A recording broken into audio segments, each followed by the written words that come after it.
second chair. Welcome to Loreweek.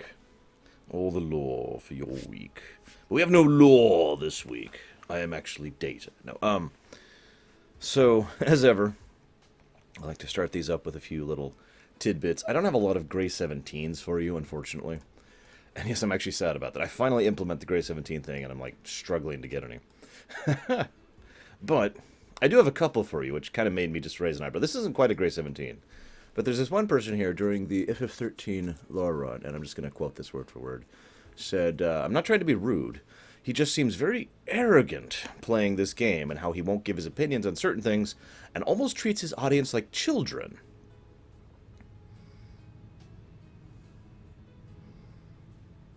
That's not really a Gray 17. I just don't actually know what to make of that.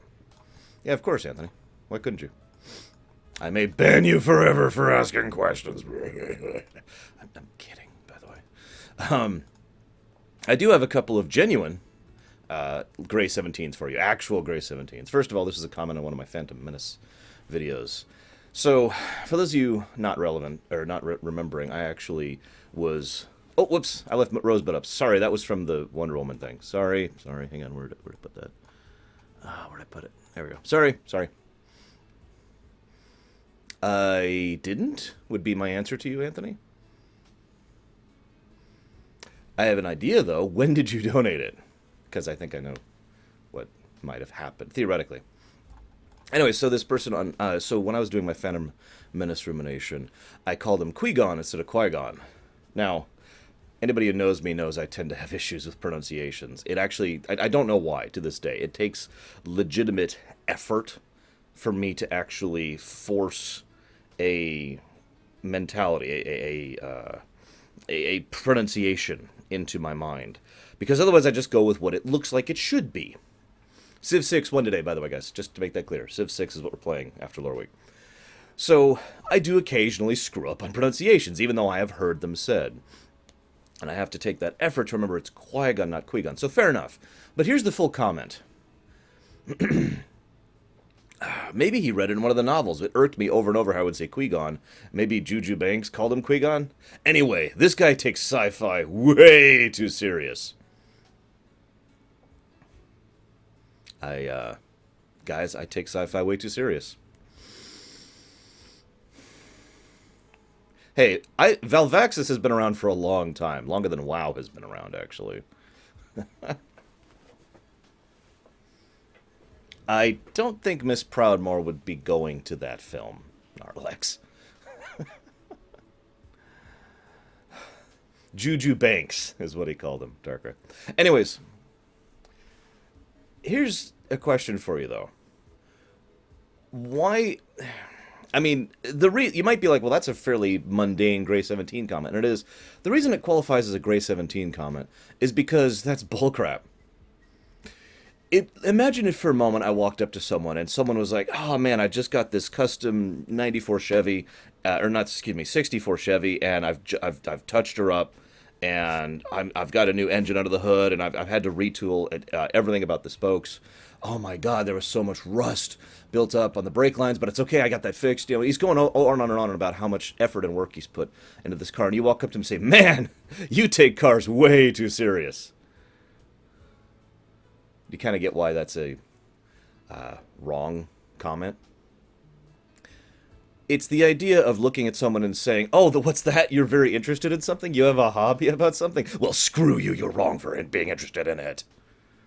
It reminds me of the whole, it's just a game argument, which I goddamn hate. It's just a game. What you're saying when you say it's just a game is you're saying it doesn't matter. That is what you're actually saying when you say it's just a game. And you're wrong. No. There's no arguing this. You're wrong. The other Gray 17 comment I got was a lot more simple. This is the one I got earliest in the week, and I was like, oh god, is this going to be my only Gray 17 comment all week? It was about my rumination analysis on Fallout 2, which said my analysis was, and I'm going to quote this word for word, forced, uninformed, and weak.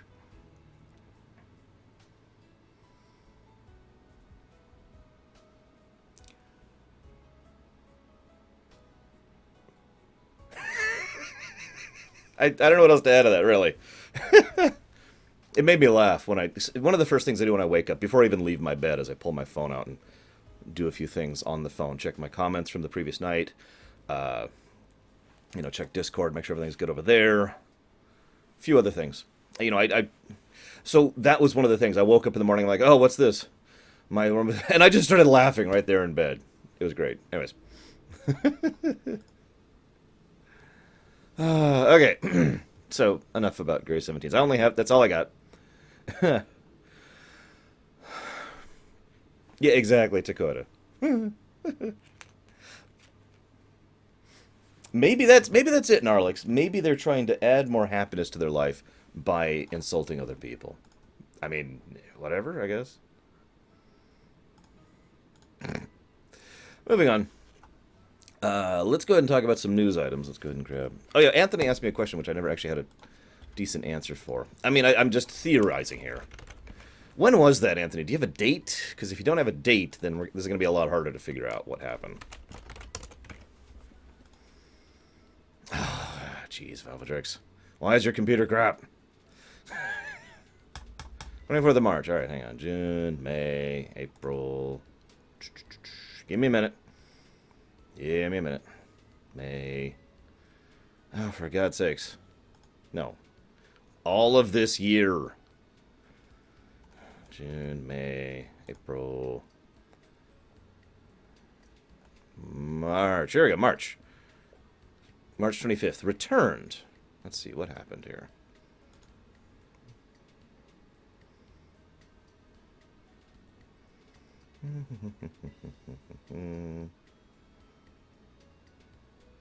Well, since I don't remember what happened exactly, I'm going to theorize that what happened is because you sent me euros. Sometimes PayPal automatically converts, sometimes it doesn't. And if I have to go manually approve foreign transactions like that for some reason. But it only has to do it some of the time, and it hasn't been coming up lately, so I kind of stopped manually checking every now and again. So I went and checked, or rather, I didn't check, and I'm guessing that it just dated out. It ran out of time, and so they automatically refunded it because it ran out of time. Otherwise, I don't know. But I'm guessing that is why, Anthony. Thank you for the thought. So, couple quick news items before we move forward. Nintendo has done something smart!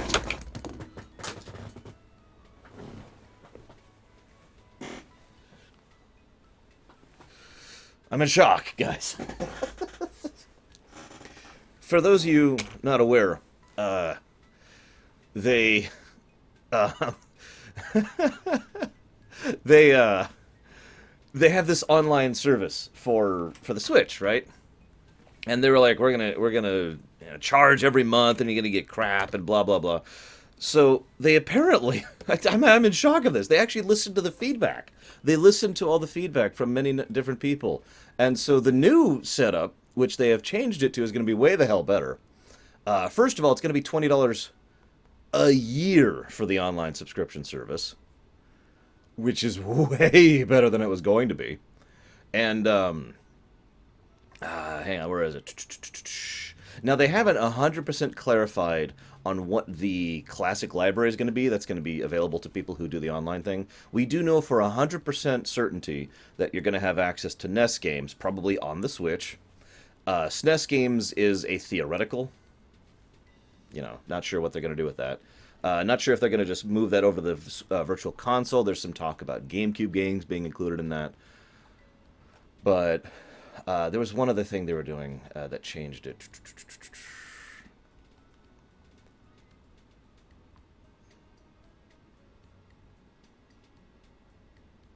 And, oh yeah, that's the other thing. Sorry, that's the other thing. That's the other thing they changed. So the way it was going to work, I was like, there was something else stupid about the old system. The way the old system was going to work is, let's say you subscribe, and it was going to be a monthly fee, and every month, like say in June, you get Mario Brothers 3. And then when July comes around, you lose access to Mario Brothers 3, and now you get access to like Metroid, right? The new system is, for as long as you keep the subscription up, you just have access. It's not like one game a month, and then it goes away. You just have access to whatever the library is. That's the other change. I'm in shock. I may legitimately actually buy into that service now. We'll see. But before it wasn't even on the radar. I mean, yeah, no way. I'm just in shock because this was specifically stated to happen in response to feedback. When the hell has this... I mean, this is... When is the last time this happened? Nintendo actually listened to their customers in a good way. I gotta stress that in a good way part. Don't know, Zawan. We don't know, unfortunately. Also, for reference, $20 a year will be cheaper than what Microsoft charges for their online subscription fee and what Sony charges for their online subscription fee. So... Also, there's a lot of rumors swirling around right now that Smash is going to be... The Wii U Smash or the 3DS Smash is going to be ported to the Switch, which could benefit from this online service. We'll see. We'll see. Anyways, that just blew me away. It's not even that big of a news item. It's just, I was like... Okay, anybody out there like Pathfinder? I've already kind of brought this up briefly before. Anybody? I mean, Frozen's not here, otherwise he'd say he'd like it. So, Pathfinder is kind of like 3.75, D&D 3.75, and it's good stuff. It's a little rules heavy, and that's probably the only reason I don't like it, because Pathfinder is for people who want to... I shouldn't say that. In my experience, Pathfinder is for people who want to min-max their characters, level up, and fight fights, right? It's not so much about the role-playing. I mean, you can role-play, don't mistake me. There's obviously a storyline and an undercurrent of story to the Pathfinder series, but it's far more emphasis on the game aspect of the gameplay. Nothing wrong with this, by the way. I'm just giving my perspective. I have quite a few friends who prefer Pathfinder. I bring this up, though, because, for those of you not aware, a company's name I can't even remember right now, the one that Chris Avalon's working at right now, are working on a module for Pathfinder. Let me say, I'm saying this wrong. They're making a game based on a module from Pathfinder called Kingmaker, which, it looks awesome. You know, woo. Awesome. Hey, Celtic, hope those finals are going well for you. So, that's cool. Here's the new news. They're Kickstartering it for extra content. Now, I actually pored over the interview about this. Near as I can tell, what they're doing right now is they're porting the module, you know, the Kingmaker module that exists in book format for pen and paper Pathfinder, into a video game. Okay, cool, nothing wrong with that. What they want to do is to add to that. And by all accounts, they just want more companions, more time on the companions, more companion quests. They want more areas to go to, more dungeons to go through, more stories. Alcat, thank you. Just they want to do more. They want to add on to the module. So they were like, well, we don't have the money for that. I don't actually, I can't recall if this has ever been done. So please feel free to keep me on the loop. But so they're Kickstartering to add to a game that's already been funded. I'm not sure what I think about that. Now, Lord knows Kickstarter is exactly what Kickstarter should be. It is a giant morass of good, bad, and everything in between. I mean, endless unsung heroes, just pointing that one out. That's one I actually Kickstarted. And, of course, Mighty Number 9, which I also Kickstarted. But then we've also had, Pillars of Eternity and other wonderful success stories. So we've had everything on the gamut. So I'm not really letting that change my opinion.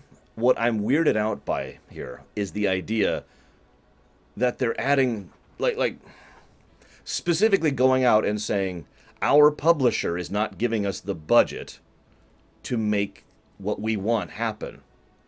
So we're going to Kickstarter so we can make it happen.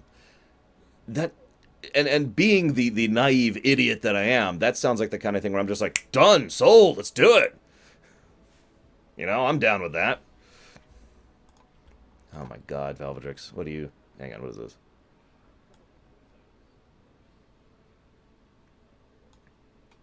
Oh, this is... Damn it, Valvedrix. I'm going to tweet that one. Yeah, don't hoip is pretty much the rule. when it comes to Kickstarter. I mean, I'm still not particularly excited about Star Citizen, even though on paper, Star Citizen is all of this in my face. I want this.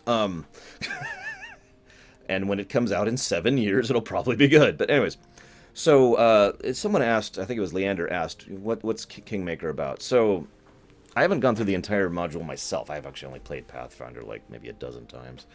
And you are going to, I can't remember the name of the area, you're going to the specific area that's, shall we say, not exactly super entrenched when it comes to civilization, kingdoms, etc. And you are basically going there with an intent to be an adventurer who arises to kinghood. It's actually a fairly classic D&D type story in that perspective. But it's one that rarely has had an actual module attached to it. Very, very commonly, you know, D&D players will get to a level and an investment thing that they become lords of castles and whatnot. The Kingmaker module was specifically designed to go out and be an adventurer king, basically a D&D equivalent of a warrior king, which only really works in a D&D setting. And there's some cool, you know, setting stuff. There's some cool cultural stuff, you know, all sorts of fun stuff like that. So that's the basic gist of it. I don't want to spoil too much about what happens there and how that goes through, but that's the general idea of the Kingmaker module. It's cool stuff. I like it. And, oh, you finished. Awesome, Sorrox. I hope you're liking your new place. Exactly, Takoida. At least the one time I had it run, it was, you know, there was the whole adventurer economy thing was pretty relevant to the Kingmaker module. That's probably one of the reasons why it's stuck in my head for so long. Anyways, I don't actually have a lot else to share about that. It's just an interesting concept that they're trying for this whole, hey, we want to make more stuff. As ever, as Darkrai just mentioned, you know, grain of salt when it comes to Kickstarter. Anyone ever play Pokemon Rumble? Good morning, Bregwin. Pokemon Rumble, for those of you not aware, was a dungeon-crawling Pokemon game. I didn't like it that much, but it was a game that was surprisingly popular with certain people. So they're basically making that lost my train of thought, a mobile game. It's called Pokeland. I really don't know what to make of Nintendo's mobile strategy so far. Like, everything I've seen so far has been, oh, that sounds cool. Wait, that's it? And that's pretty much been every single freaking game they put out. It's like, oh, this is cool. Oh, okay, I'm done. Okay. You know? I don't know what the hell they're thinking. So, the idea of a Pokemon dungeon crawler mobile game is like, okay, I'll probably pick it up just to try it out. Maybe my niece will like it, but otherwise it's just like, okay. I don't know. I don't know what to make of that. I am astonished that Nintendo has not been pursuing the strategy that so many other development companies have been doing, which is just porting their games to mobile. I mean, do you know how many PC games and console games you can get on the phone right now? Never mind practically all of Square Enix's entire library. We've also got like games that I even wouldn't think fit for that. You can buy freaking XCOM, as in the recent XCOM, on your phone.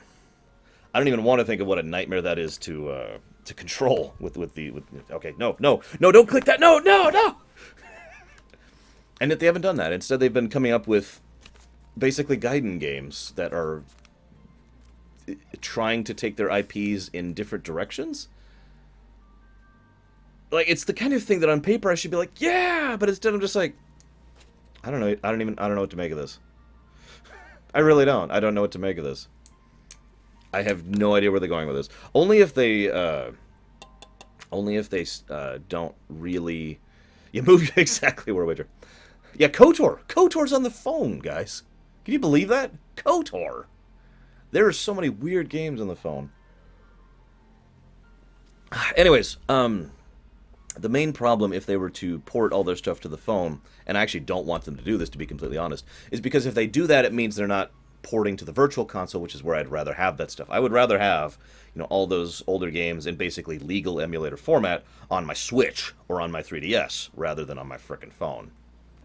I have played FF6, my favorite game of all time, on the phone. And you know what? I goddamn hate the controls. I do. They drive me batty. I hate doing this to move around. It drives me insane. Maybe that is just me. Maybe I'm weird in my preference for having the tactile feedback and having a button that I can feel depress and repress. But God, I hate just going. No, no, over here. No, over here. No, no. I'll give you an example of what I'm talking about, just real quick. Those of you who know FF6 or have watched me play it 700,000 times, there's a scene where you have 3 minutes, I think. I forget the time frame. I think it's 3 minutes to go through the Imperial capital at Vector, okay, the Imperial Palace, and talk to all these troops, get the treasures, and then fight a few troops there. And if you do everything, if you go all the way through the whole thing, then you get a lot of rewards, which are worth it. I have almost never failed that challenge. It's easy. I know the exact route. Here, yep, there. I'm doing. This is actually not me making this up. This is actually the method you do to do it. Bam, done, and you have like 40 seconds left over. I failed that on the phone because of the frickin' controls. Anyways. Moving on. I don't have much else to say about that. So anybody watch me play I Am Setsuna?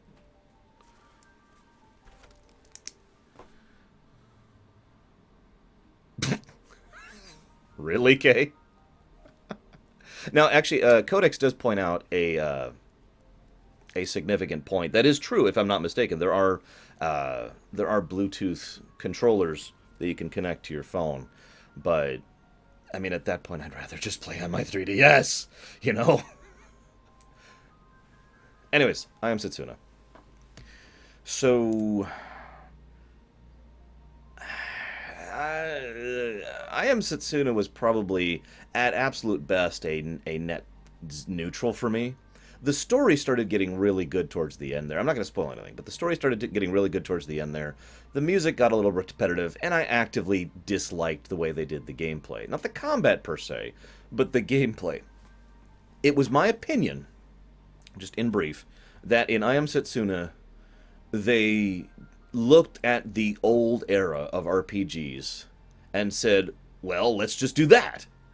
Forgetting that one of the things the old era of RPGs did was built-in grind, not leveling, grind, into the system to make the game feel longer. A lot of old RPGs are guilty of this particular problem. And so there were several bosses and several, I call them meat gates. It's when you run up to a giant wall of HP, and it hits hard, and it has a lot of HP. You gotta outgear it. Now, that could be in terms of your equipment, or your skills, or your talents, or whatever. There are many ways around a meat gate. But when it comes to a pretty bog-standard JRPG format, that means go grind. And I've heard the argument, for years, actually, that, you know, that's just normal, that you should just kind of be used to that. That there's nothing... Oh my god, Kay, you really weren't kidding. That there's nothing wrong with a meat gate, it's just part of the genre. And which I say, bullcrap! There's never any excuse for just adding blatant padding to your work for no other reason than to make it longer. I mean, Zawan and I have even actually agreed on this point. It took us a while to get to that point, but we did finally agree on it once we hashed out our terms. You know, it's the gristle. We don't need gristle in our steaks, do we? And yes, WRPGs have meat gates too. A lot of games have meat gates. It's a fairly common thing to pad out the length of your game, and I frickin' hate it. And the meat gates in I Am Setsuna made me not want to play the game. I ended up going and cheating just to be able to push through it, because I didn't enjoy it. You know? Now, you might be like, why the hell are you bringing all this up? So, the same company, Tokyo RPG Factory, is making a new game called Lost Sphear. Sphear. Sorry, that's really weird to spell that. And Lost Sphear is I Am Setsuna 2. Like, if you actually watch it, if you actually look at the gameplay and the combat, it is I Am Setsuna in terms of engine and combat and all that stuff.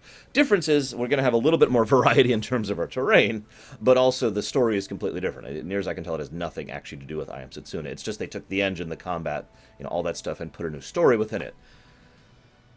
So I'm okay with that. Except I'm not okay with that, and that's really the problem. That's why I'm bringing this up with regards to Lost Sphear. Now, the story... Let's go ahead and analyze the story. The story of Lost Sphear... God, that's a weird word to say. Sphear sounds interesting. Anybody ever play Dragon Quest VII? Because it's the same general concept.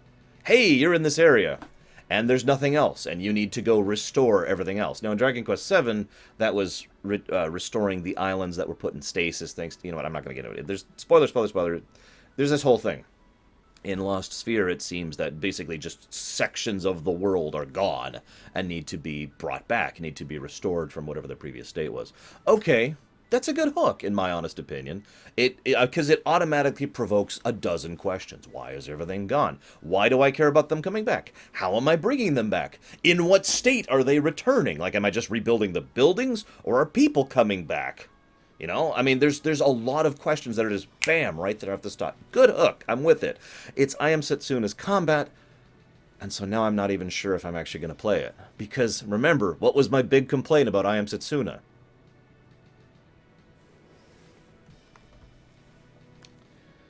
What in the world?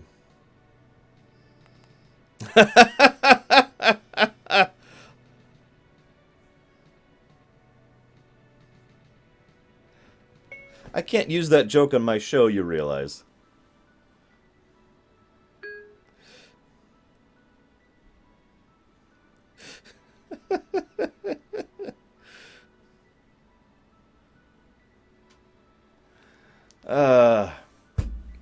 Oh, you're there. God damn it. Oh, no. No. Nope. Nope. It's political. It's political. It did make me laugh, though. If you guys are nice, I'll say it in Discord later. Although only anybody who knows Babylon 5 will get it. Anyways, back to it. So yeah, I can't get excited about Lost Sphear. Now, if I was to be, I don't know, hopeful, I would say, oh, they're gonna fix all the problems with I Am Setsuna's combat, because they can.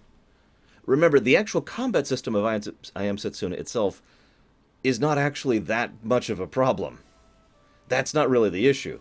It was the meat gating. It was the grind mentality. It's the fact that they didn't do anything to mix up the formula. It was just bog standard NES-era RPG crap. In fact, Pax and I had a theory, and I was never able to verify this. Because, you know what playing through I Am Setsuna felt like to me? As in physically playing it? Playing Final Fantasy III on the DS. Now, don't mistake me. FF3 on the DS was a proper remake, and they did vastly improve the NES version. But it was still a mess, and it still had a lot of issues.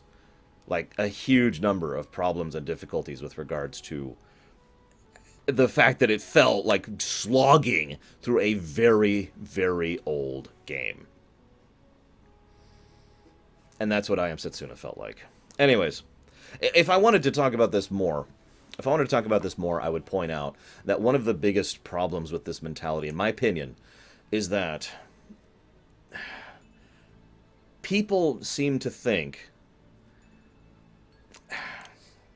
See, the problem is this is actually a very complicated topic, really. So, for example, I could just say, let me... Asterisk, okay? This is my opinion. You ready? I think that we have moved forward in terms of game design philosophy to the point that we don't need to add gristle, aggravation features, or general frustration into our gameplay. That we can have UI that is customizable, that allows for convenience features and quality of life features, and that does not have artificial padding or require you to slog through things. All that stuff, right? I think that's where we're at. That is my opinion. The reason this is more complicated than just that is because there are people who want those things. There are people who legitimately want to go and grind. There are people who... Not level. Grind. There are people who want... There are people who want to play certain types of games. I gotta look this up. Give me a second. And there's nothing wrong with that, by the way. In the best world... In the best possible situation, we would have a situation in which you could have both in a single game. Farmville is a good example, but that's not actually what I was going for. But we can. I mean, realistically speaking, having having a game that has grind and a game that has that as a toggle is actually harder to do than it sounds, because it's not just a matter of toggling the grind. It's not just a matter of toggling the slog or the convenience features. It's a matter of being able to... Sorry, I'm looking for the name of this game. It's a matter of designing the leveling curve, the difficulty curve, balancing equipment and how much it affects your stats. You know, all that stuff is stuff that is basically done under the hood, and unless you are very smart about your infrastructure, is not is not automatically scalable. I think it's Haven and Hearth. I'm almost positive that's the name of the game I'm thinking of. You've never heard of it? Yeah, it is Haven and Hearth. Some people want to play Haven and Hearth. Now, you might be like, what the hell is that game? Go Google image search it right now. You'll have an idea of what you're looking at. Haven and Hearth is a game in which you wander around. It's a permadeath, open world, you know, a sustained world, whatever the hell they call that, server game with, you know, it's a kind of a Minecraft clone. You know, it's a survival game. It's like every other survival game. The catch is, the big difference with Haven and Hearth is, let's say you want to chop a bit of wood. That takes like 5 minutes to get a thing of wood out of a lumber. Now, that may or may not sound significant. I want you to picture just sitting here for 5 minutes doing nothing. Some of the things that grow take days or weeks to grow. Building stuff, crafting stuff takes hours. And some people play it. And some people like that. Some people want to grind rather than to not grind. I'm trying really hard not to get my own bias into this. I'm sorry, guys. I'm trying. I hate grind. I'm sorry. I hate it. Maybe it's just because I feel like I'm getting older. I do feel older in recent years. And I picture burning a few hours of my life on grinding. And I think, why would I do that?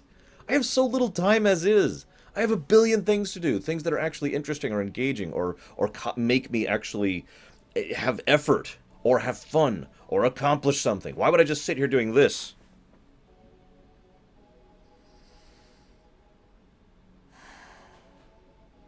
For hours. Why would I do this? Now, what Zawan is pointing out is valid. Because remember, grind is defined by the individual. Only the individual can say what grind is. So it's not like there's a universal here. Let me give you an example. How many of you think... someone out there, give me an example of a game that you enjoy leveling in. I'll give you one for me. Final Fantasy VII. I like leveling in FF7. I enjoy it. That's not grinding for me. I like doing that. So my term for that is leveling. The difference between leveling and grinding.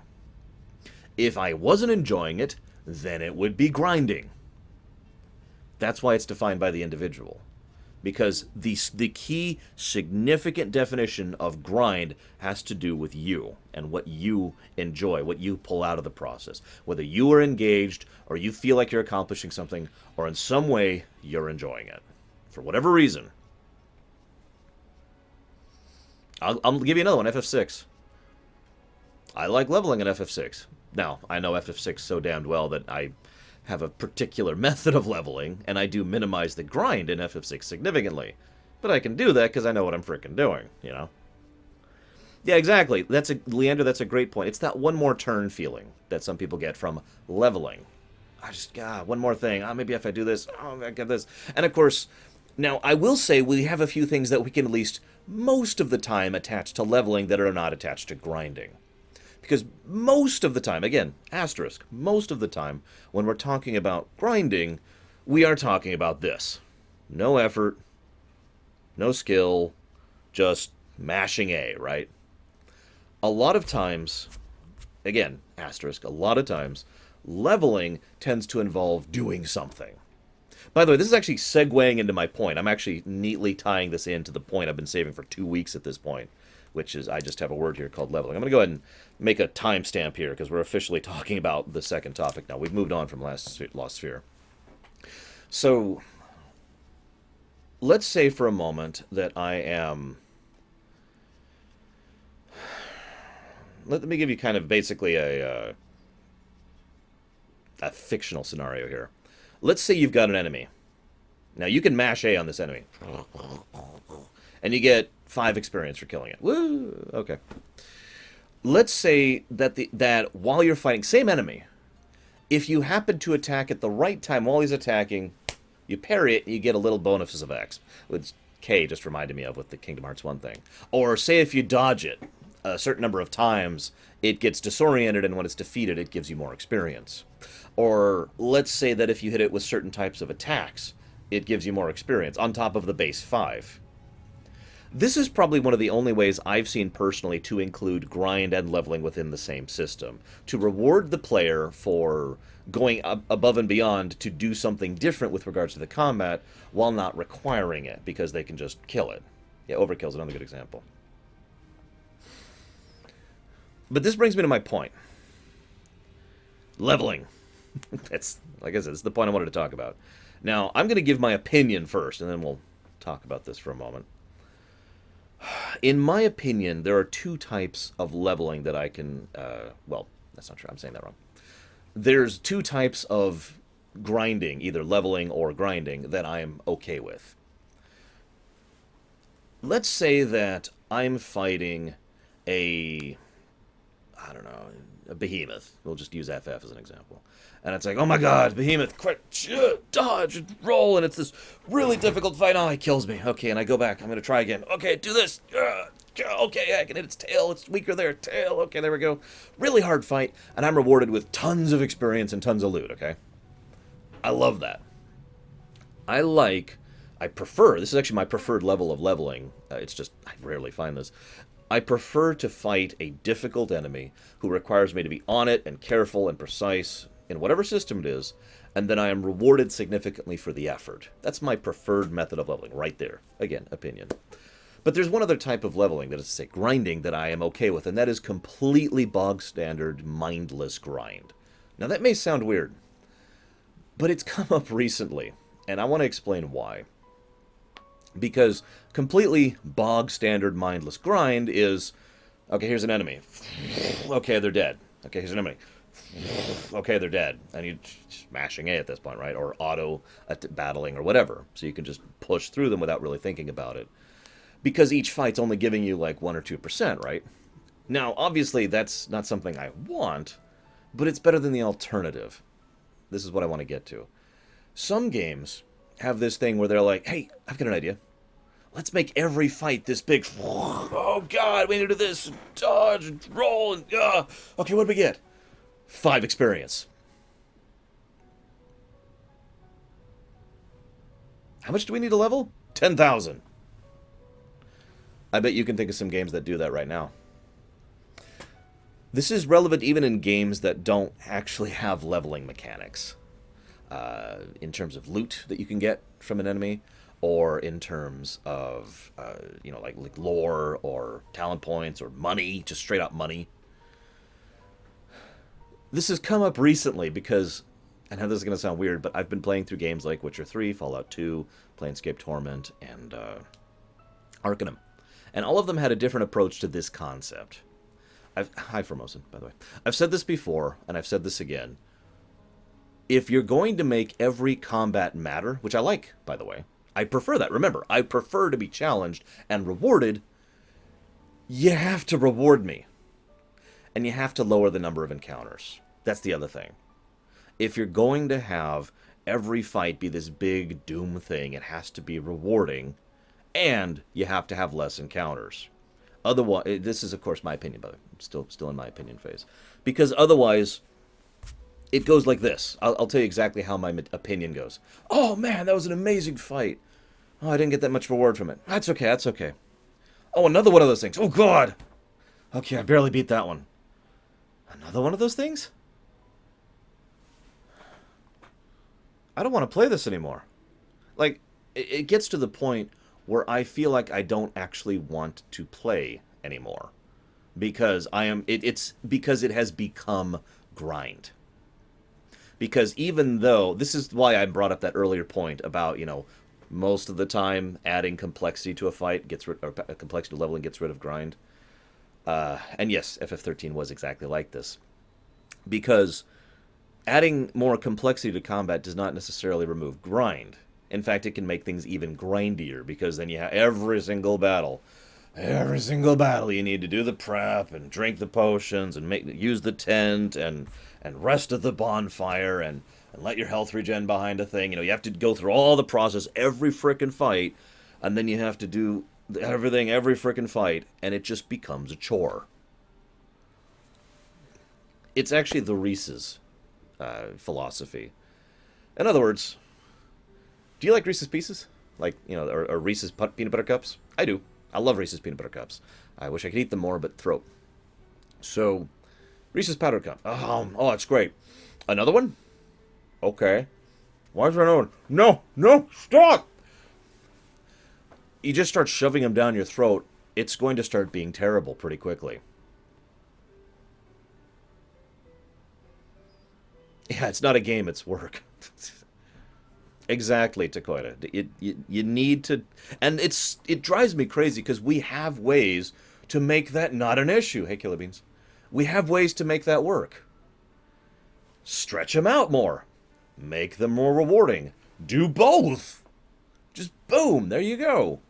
It's such an easy concept to do, really. And unlike my earlier comment about appealing to both grind and leveling mentalities, this is actually kind of easy to do. It is surprisingly easy to just kind of fiddle with a few numbers as far as how much exp they give, or money they give, or change which drops they give, or change how many souls they give, or whatever, right? All you have to do is go, tinker with the... Yeah, I remember that too, by the way, Ultrix. Just tinker with the freaking thing. And again, this is why I brought up that bog standard complete grind thing, because God's sakes, if you're going... Yeah, drop rate's another one. If you're going to make each fight... If for some reason you are married to the idea that you have to have each fight giving you, 2% of a level, or 5% of a stat increase, or whatever, then God's sakes, make it a joke. Make it so we can just grind. You remember where that term comes from, right? Grind wheel? Just make it so you can just... and not have to think about it. This is why I brought up the other perspective. Now, this is, of course, all just my opinion. And I am not, the overlord of game design or anything like that. I've actually been insulted in the past for saying, well, you've never made a game, so your opinion is meaningless. I love that perspective, by the way. You can only have an opinion once you've made a game. That's just hilarious. Anyways. It just drives me crazy because we have so many ways to fix this problem in the modern era. It's not even hard to do anymore.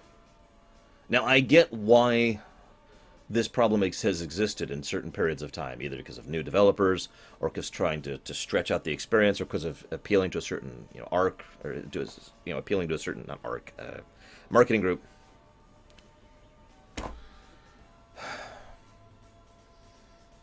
You know what? This actually, Takoida made me think of this too. I don't remember what Takoida said. It was something on Discord. We were talking about tactical RPGs. Maybe it was when we were talking about the FF8 thing. I'm not sure. But either way, in the tactical RPG concept, you know what I like? A really challenging tactical RPG fight. And I can prove that because I freaking loved going through XCOM and XCOM 2 on stream. That was awesome. And I loved being challenged. And for those of you who were there, because unfortunately we didn't archive it, but for those of you there, you remember I was having a bit of a time. You remember that one time when I had already lost 2 people and I was surrounded, and I just sat there for like 3 minutes mathing in my head and figured out a way to make it work? You remember that? Because that was awesome! I had to really think and to really try and to put my best and have a genuine challenge, and I accomplished it, and it was awesome. Why can't we do that in other games? Why can't we do that in other tactical RPGs? Why can't we make it so we don't have to go grind? That's one of the things that drives me crazy about FFT is the random encounters you have as you're moving from major story map to major story map. Yeah, that's right. That guy had the acid debuff. I don't remember if I said that to one, honestly. I'm gonna make this happen.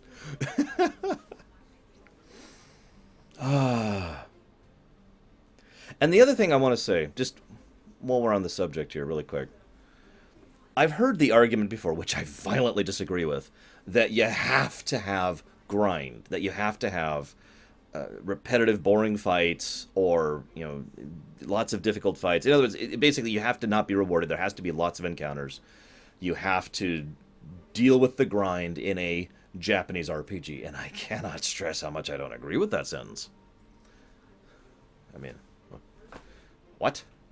It's just I don't have anything else to add to that. I disagree. Moving on. Anyways, where's my pen? There's my pen. I lost my pen. This is actually relevant to something though. I'm actually going to segue this to a second topic that I've been sitting on for a couple weeks here. That second topic is pre-battle strategy, is what I call it. I don't know if that's the proper term, and I don't give a damn, because that's what I'm calling it. There have been JRPGs that avoided that. Chrono Trigger comes to mind immediately, actually. I know that you are probably looking at me weird, but remember Chrono Trigger for a second. Remember, not New Game Plus, going through Chrono Trigger normal. You do not need to go grind. You do not need to go level in Chrono Trigger. Paper Mario 1 did the same damn thing. Actually, so did Paper Mario 2, for that matter.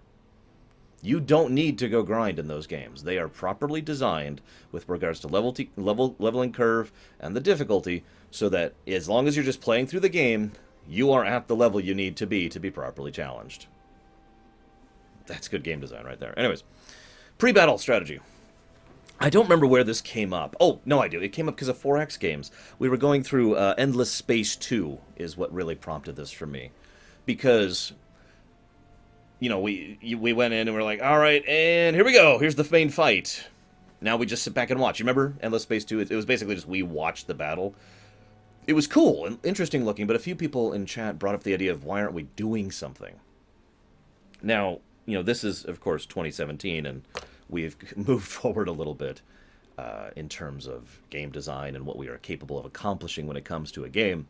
But once upon a time, the idea of having something other than just and then this side wins in a 4X game was ludicrous. I mention this, though, because I don't think there's anything necessarily invalid. NR2? What's NR2? Also, which type of 4X game? Because 4X is actually two categories of games, two genres, Galactica. Anyways, pre-battle strategy. Pre-battle strategy is all about making everything... I mean, it's obvious. It's setting up before the fight ever begins. Now, 4X is a... Oh, my number 2. Gotcha. God, I'm stupid. I didn't get a lot of sleep last night. Give me a break. Let me sit on that question for a second, Galactic. Don't go anywhere. So, pre-battle strategy in a 4X game is duh. In fact, I would say the overwhelming majority of 4X games and whatnot have pre-battle strategy. When you're playing Europa Universalis 4, are you doing anything to actually strategize in that battle once you get into it? When you're playing Civilization 6 and your unit attacks another one, are you doing anything in that fight? No, of course you're not. Everything you did before the fight ever started. That's obvious. What's more interesting to me is how many games do that are not 4X games. I'm going to give you my personal favorite example, and I know a lot of people are going to disagree with this. Pokemon. Now, don't mistake me. Obviously, you do control the battle when you go into battle. But in my opinion, and granted I haven't played Pokemon competitively since 2nd Gen, but in my opinion, the majority of the strategy, the majority of the tactics that goes into Pokemon happens before that fight ever starts. It's all about setting up your team, getting the right type of abilities, getting the lineup right, making sure they have the right, God, I can't remember what they call it, the effort values, EVs, and making sure their stats are max, all that stuff happens before you even fight someone. Then you fight someone, and then it's like, okay, do this and this and this. And because you did all that pre-battle prep, you're good to go. Or you're not, depending on how you did the prep. FF12 actually had a lot of pre-battle prep as well. A lot of the battles in FF12 devolved to putting down your controller and letting your team win. I heard a lot of people complain about that in FF12, and fair enough, I'm not going to argue against that, even though that was optional. I do have to point that out. A lot of people tend to forget that the gambits were optional in FF12. But I was okay with it because there was still strategy involved. There was still tactics involved. It was just you did it before you ever entered the fight. And you know what? I like that. I like being rewarded for the prep time. I like being rewarded for setting that up. I enjoy that. I'm not saying that every game has to do that. I'm not saying every game doesn't have to do that. But I have noticed in relative recent time that there's been, in the last like 3 years or so, plus the FF12 thing, there has been a big push against pre-battle strategy in terms of gameplay. And it's like, everything, we need to have the actual, we need to have more engaging fights. We need to have more engaging combat. We need to have more tactical options in combat. And that's fine, but a lot of what I hear developers and critics say is that we need to get rid of the pre-battle strat. And I don't agree with that. There's a lot of complexity that can go into pre-battle setup. And admittedly, sometimes there isn't. Sometimes you just level a Charmander to 79 and just roll through everything. But if you think about it, that is still on the player. That is still player agency. And if there's one thing that I agree with, hi Omen, if there's one thing that I just put forth before anything else when it comes to game design philosophy, it is player agency. You decide how difficult that game is. You decide how you move your path through it. You do it. It's interactive medium. That's the whole point of a video game, right? You're doing it. So I love the idea. I love the idea. Yeah, actually, Witcher 2 was another one that came to mind for that. Thank you for reminding me that's the one. When I first wrote this note down a couple weeks ago, one of the first games that came to my mind was Witcher 2. Because when going into Witcher 2, it's like, okay, hang on. I'm going to be fighting this thing. So I need this, and I need to take this potion. I'm going to need these kind of traps for this. Okay, I'm ready. And then you do the fight, and you're good, right? I am told that on the highest difficulties, Witcher 3 is the same way. I'm not sure if that's actually true, because I have only played the first, I guess it's like 5 hours of Witcher 3 before I had to start turning cheats on for the sake of the rumination. But I will admit that there were several fights in there where there was a lot of pre-battle strategy involved, which is cool and awesome. And I like that. Yeah, exactly, Formosan. That's kind of why I meant, like, that's why I gave the Pokemon example, because I think it's the furthest thing from a 4X game, right? I mean, I've even been doing that in Europa Universalis 4, if you think about it. And you're like, what do you mean? You're just building tons of troops. Well, no, I'm actually thinking about, okay, here's my stack, and here's my width, and I want to have this, so I want to have this number of troops, this number of cavalry, and I want them to have this discipline, all that stuff. It's not the most in-depth thing in the world, I won't deny that, but I'm still thinking about it. I'm not just doing this. Anyways, we do not have a proper lore run of Witcher 3 yet. Lore runs in the future are a complicated subject.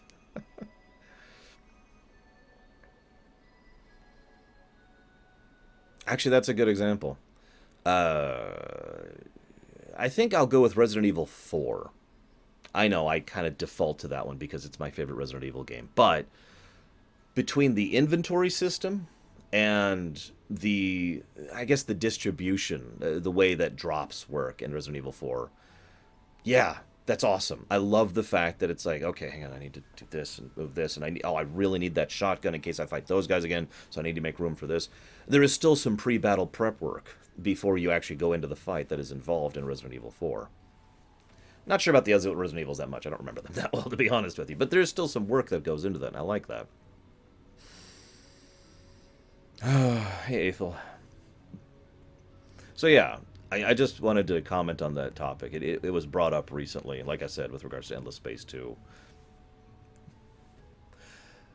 I suppose Stellaris is actually the real reason this topic came up, though, because even the developers have said they want to do something about the giant blob strategy. The problem is the giant blob strategy exists because ultimately, even though it looks like there's an actual battle happening with actual tactics, it's the same as every other 4X game. You set up your troops, in this case your fleet, before you ever go to fight. You have the technology, you have the resources to produce it. You actually specifically design the ships. Okay, I want this gun here, and I want this gun here. And I know the AI of cruisers gets closer, but the AI of battleships stays farther away. So I want the battleship to have the long-range weapons, whereas the cruisers have the hangar stuff. You do all that prep work, and then you hit a move, basically. Yeah, I'm not actually sure what else you're going to be able to do with that unless you just flat out add homeworld combat to it. Not that I would be opposed to that. If every time we came into a battle we had the option to go start playing Homeworld to fight the battle out in Stellaris, I would pay $100 for that. Anyways. Of course, that's a game I've been wanting for a long time. I've been wanting... I'm just using my preferences on this. I want a game that is StarCraft 2, Stellaris, or maybe Master of Orion 4, and Homeworld. I want that in one game. Think about it. Wouldn't that be cool? It would basically be succeeding at what Empire at War failed at. Anyways.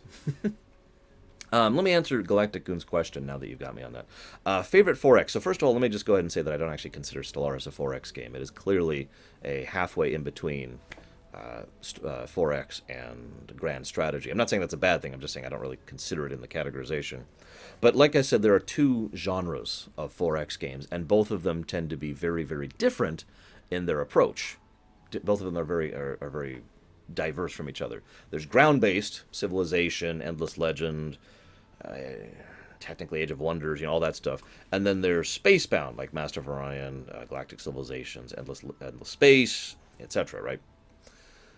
Ground-bound, there's three that basically battle it out for my favorite. And right now, Civ 6 is at the bottom of that three, only because I'm waiting for more. Like, as soon as more happens to Civ 6, assuming it does, Civ 6 will probably overtake the other two. But we've got Civ 6, Civ 5, with both expansions, and Alpha Centauri. All three absolutely amazing games. On the space side of things, this gets a little bit trickier. Because I didn't have a time to get into Gal Civ 3, so I can't actually give an opinion on Gal Civ 3. But I would not personally, Oman, no. I would say Total War is a Total War game. It's its own thing. It is, if anything, a 4X light that is primarily an RTS. There's actually a term for that. It's like a board game or something like that. I forget what they call that. But like Divinity Dragon Commander was a 4X light kind of a thing. Anyways, board game thing. On the Spacebound thing, we've got Master of Orion 2, Master of Orion 4, which I really liked. And, I mean, if we're counting Stellaris, I suppose Stellaris would be the other one in my top three. Ooh, good song. Speaking of which, who's ready for some Civ 6? Oh, let me cut off the local recording for those of you watching on YouTube. Goodbye forever!